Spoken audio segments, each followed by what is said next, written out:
bands and watches have blown up over the years, with various fitness watches coming at all prices. While Fitbit is on the top of the game, there are a lot of other smartwatches having fitness devices too. But all of these range from around 8,000 to 22,000 rupees. But the Intex FitRace is at 1,200 rupees. So, is it any good? Well, let's find out. What's up guys, Shashwat here back with another video. And today, I'm going to be reviewing the Intex FitRace, a fitness watch for just $20. So without wasting any time, let's just get into it. First up, let's talk about the design. The design of this is really way too familiar to the Fitbit Alta, which ranges for around 11,000 rupees. Now one main difference the Fitbit Alta and this have is that this does not have a touchscreen while the Fitbit Alta does. Now while that might not seem a big difference or disadvantage, it is when you try to use the watch in real life. But we will get to all of that later. Talking about the display on is terrible. The display is very pixelated and does not look good at all. Now as I said earlier, there is no touchscreen, so you have to use a button to navigate, which is really terrible. First up, because I'm used to touchscreens, and second because the software is really bad. So this is not like the Pebble, which had really good software, so the touchscreen not being there wasn't really a problem, but in this one, it is. Now the band is actually way more comfortable than I thought it would. It's really easy to put on, and even though it doesn't look that good, it feels really good. Now on the back you have 3 conductors, which you use to charge your device. Now this might seem normal because a lot of devices have that. The particular example is the Pebble Time. It uses magnets to charge it, so you would think that this is the same thing. But no, what this uses instead is a hair clip. It is a hair clip, you put the band in, you close it, and it charges like that. It's terrible.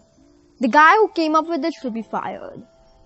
Also on that note, the cable is extremely short. Fortunately, the watch charges really quickly. It takes around 2 to 3 years to get it to full speed, which is very good considering the battery life. Now, the battery life of this phone isn't the best. It lasts only 2 to 3 days, but what is awesome is the standby time. I forgot this watch even existed, put it in my shelf, and around a week and a half later, it was working.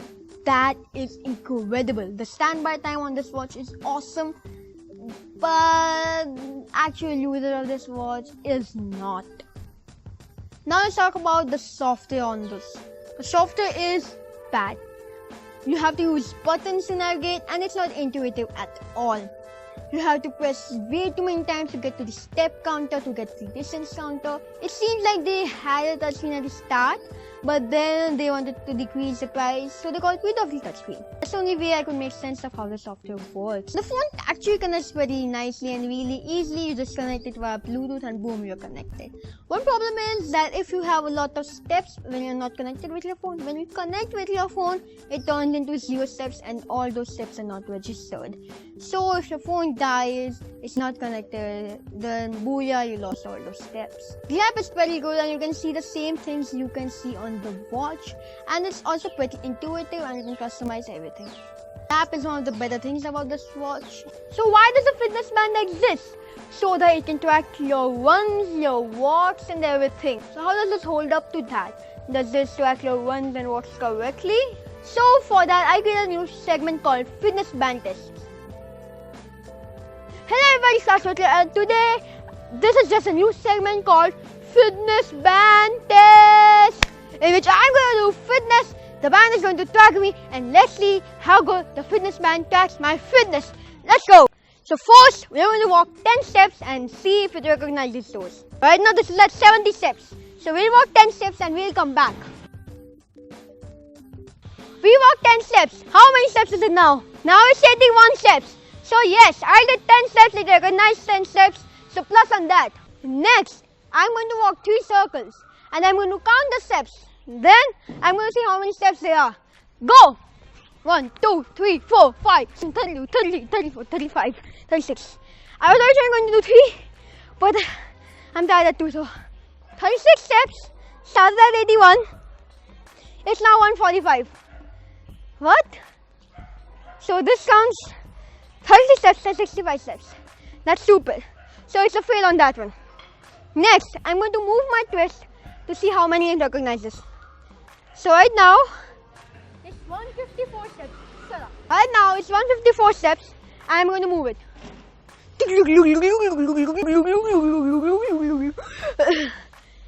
Let's see how many steps there are now. There are 174 steps right now. So moving my hand causes there to be 20 steps. Wow, that's a lot. That's way too much. Now I'm going to be jumping and let's see how much it considers that. So right now it's 184 steps. Go. 2, 3, 4, 5, 6, 90, 20. 184 steps when I started. It's now 213 steps. So 20 steps is 184 minus 213, which is 20, 30, 40, 39. So 20 jumps is 39 steps, which does not make sense because I didn't step at all. It's like 1, 2, that's 2 steps. So that does not make sense. Anyways, now for the final test. I'm going to go there, touch that wall and come back and see the distance that is there. Right now the distance covered is 1.01 kilometer. I'm going to see how much distance there is after going touching that wall and coming back. Okay, let's go. 1, 2, 3, 4. First it was 1.01 kilometer. Now it is 1.35 kilometer. So apparently that was 0.34 kilometers, which is 340 miles. So that was 340 meters, which it was not clearly. Or was it? No, it seems like less than 100 meters. So yeah, the watch failed at that part. So guys, in this fitness band challenge, we got 3 wrong and 1 right. Is this a good fitness band? I don't know. What's your conclusion after this? But does this track my fitness really good like a good fitness man should? No. My fitness is way better than this. #go my fitness. So should you buy this watch? Well, if you want to buy it just for fun to check it out and see if it actually works, then yes. But other than that, no, this is a waste of money. Don't get it, it's really bad. And as you saw, it only got 2 out of 5 rights. Hey guys, that was it for this video. If you liked it, make sure to press that like button. And if you didn't, I would love to know why. Thanks for watching. I'll meet you in my next video.